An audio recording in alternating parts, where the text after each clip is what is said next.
With three big upgrades, the Galaxy Z Fold 7 is a considerable upgrade over the Fold 6.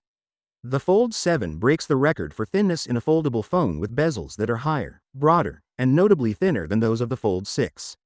In contrast to the 1.9mm thick bezels of the Fold 6, the Z Fold 7's bezels are just 1mm thick. Moreover, the Flip 7 will have 1.2mm bezels.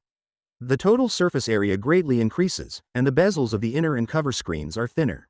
The Z Fold 7 has an internal display that expands from 7.6 to 8.2 inches, giving it the sensation of a little tablet. There have been rumors that the Z Fold 7 would be 4.5mm thick when unfurled and 9.5mm thick when folded, which has led to conjecture. It is now confirmed by Ice Universe to measure 8.9mm when folded, which is still very thin but not as severe as 8.2mm. The Z Fold 7, which has the biggest display ever placed on a foldable, is just 3.9mm thick when it is folded up. The Oppo Find N5, the thinnest unfolded foldable currently available on the market, measures 4.21mm. This is a major improvement over that device.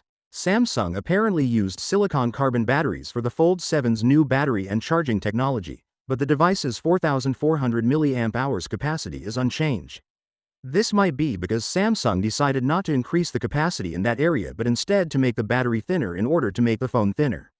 Z Flip 7 certification docs show the same speeds, and the Fold 7 has a 4,300 mAh battery, only 100 mAh less than the Fold 7 on a nearly half-size tablet. With its thinner form, larger display, narrower bezels, ultra cameras, creaseless bezels, and other features, the Z Fold 7 is still a significant upgrade. Samsung could have made this ideal if they had managed to fit in a bigger battery and maybe a periscope camera. It seems like the Z Fold 7 will be the foldable that doesn't compromise. Finally, what are your thoughts about it? So without being said, let me know your thought in the comment below, and if you are new here, please subscribe. Peace out.